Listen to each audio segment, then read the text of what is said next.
شروع کرتا ہوں اللہ کے نام سے جو بڑا مہربان نہایت رحم کرنے والا ہے۔ زمانہ قدیم میں بادشاہوں، تاجروں، وزیروں اور امیر لوگوں کے لیے حمام ہوا کرتے تھے، اور یہ حمام عورتوں اور مردوں کے لیے الگ ہوا کرتے تھے۔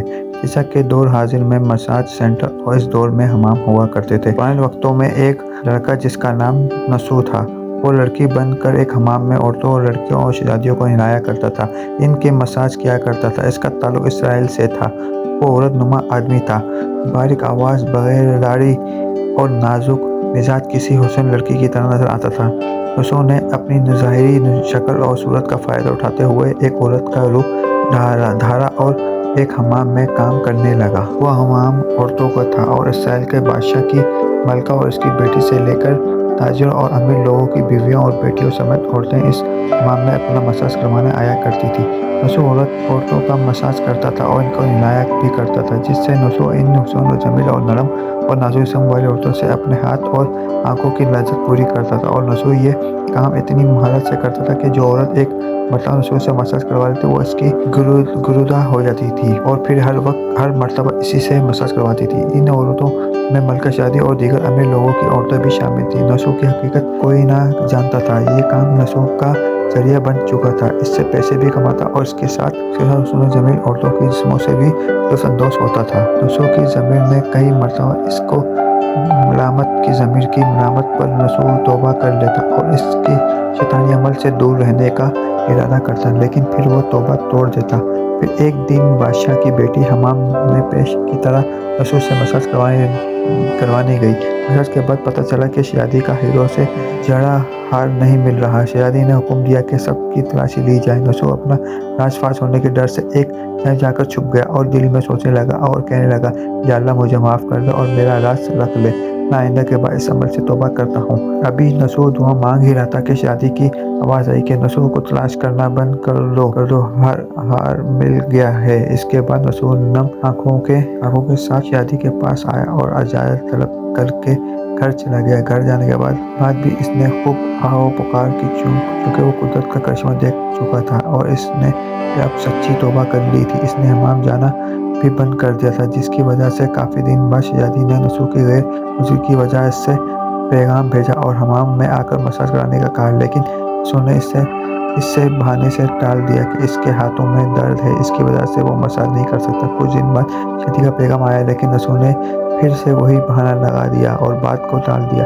نسو نے سوچا کہ اب اس کا اس شہر میں رہنا مشکل ہو رہا ہے، کیونکہ شہر کی تمام عورتیں نسو سے مساج کروانے کے عادی ہو چکی تھی اور اس کی مہارت کی گرویدہ تھی۔ چنانچہ نسو اس شہر سے کہیں دور ایک پہاڑی پر چلا گیا اور وہاں ڈیرا لگا کر یاد الہی میں مشغول ہو گیا۔ ایک دن اس نے اپنے پاس ایک بھینس کو دیکھا جو کہ گھاس کھا رہی تھی۔ اس نے سوچا کہ شاید یہ کسی چرواہے کی بھینس یہاں آ گئی ہے، جب تک اس کا مالک نہیں آ جاتا میں اس کی دیکھ بھال کر لیتا ہوں اور جب وہ آئے گا میں اسے واپس کر دوں گا۔ یہ سوچ کر اس نے بھینس کو ساتھ لیا اور چل پڑا، اور کچھ دن بعد ایک تجارت قافلہ راستے بھٹک کر نسو کے پاس آ پہنچا۔ قافلے کے لوگ پیاس سے نڈال تھے، انہوں نے نسو سے پانی طلب کیا تو نسو نے سب کو بھینس کا دودھ پلایا۔ سب نے پیٹ بھر کر دودھ پیا اور نسو سے شہر کا راستہ معلوم کیا تو نسو نے شہر کا قریب ترین راستہ انہیں بتا دیا۔ نسو کے اس علاقے پر قافلے والوں نے اسے بہت سارا مال دیا، جس سے اس نے وہاں ایک کنواں کھدوا دیا۔ آہستہ آہستہ وہاں لوگ آنے لگے اور گھر بسانے لگے۔ وہاں کے لوگوں کے دلوں میں نسو کا ایک بہت بڑا مقام بن گیا اور نسو کی نیک نامی کے چرچے ہونے لگے، اور یہ چرچے بادشاہ تک بھی پہنچے تو بادشاہ کے دل میں نسو سے ملنے کا اشتیاق پیدا ہوا۔ اس نے نسو کو پیغام بھجوایا کہ بادشاہ سلامت تم سے ملنا چاہتے ہیں، لیکن نسو نے یہ انکار کر دیا کہ مجھے بہت سے کام ہوتے ہیں، میں بادشاہ سے نہیں مل سکتا۔ نسو کے انکار پر بادشاہ کو تعجب ہوا، لیکن اس نے بے نیازی پر اس کے دل میں نسو کو دیکھنے کا مزید اشتیاق پیدا ہوا۔ اس نے کہا کہ اگر نسو یہاں نہیں آ سکتا تو ہم تو خود نسو سے ملنے چلے جائیں گے۔ جب بادشاہ اپنے کمانڈوں کے ساتھ ملنے روانہ ہوا، قدرت کا کرنا ایسا ہوا کہ جب بادشاہ نے نسو کے علاقے میں قدم رکھا تو قدرت کی طرف سے ملک الموت کا حکم ہوا کہ بادشاہ کی روح قبض کر لی جائے، اور بادشاہ وہاں انتقال کر گیا۔ چونکہ بادشاہ عقیدت مند نسو سے ملنے آ رہا تھا تو رعایا بھی نسو کی نیک نامی کی گرویدہ تھی، تو نسو کو بادشاہ کی جگہ تخت نشین کر دیا گیا۔ نسو نے بادشاہ بننے کے بعد اپنے علاقے میں عدل و انصاف کے قوانین بنائے اور ان پر عمل کرنے کی احکامات بھی جاری کیے۔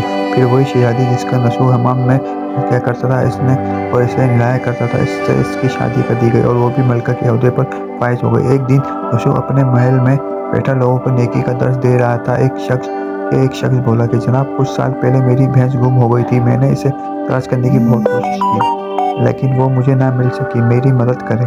یوسف نے اس شخص کو جواب دیا کہ تم بالکل فکر مت کرو، تمہاری بھینس میرے پاس ہی ہے، میں جو بھی ہوں تمہاری اس بھینس کی وجہ سے ہی ہوں۔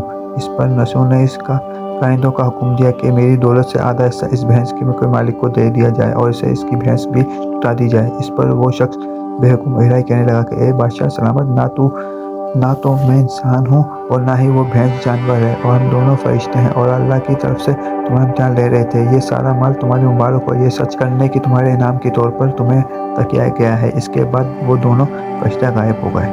مال کمانے کے لیے اللہ کا ناپسندیدہ کام منتخب کیا تھا، لیکن جب وہ کام اللہ کے خوف کی وجہ سے چھوڑا تو اللہ نے اسے بادشاہت نہ کر دی۔ حرام طریقے سے لذت لینا چھوڑی تو اللہ تعالیٰ نے اس کی نکاح میں شادی دے دی۔ اللہ پاک ہمیں سچے دل سے توبہ کرنے کی توفیق عطا فرمائے اور مرتے دم تک اس توبہ پر قائم رہنے کی توفیق عطا فرمائے۔ آمین۔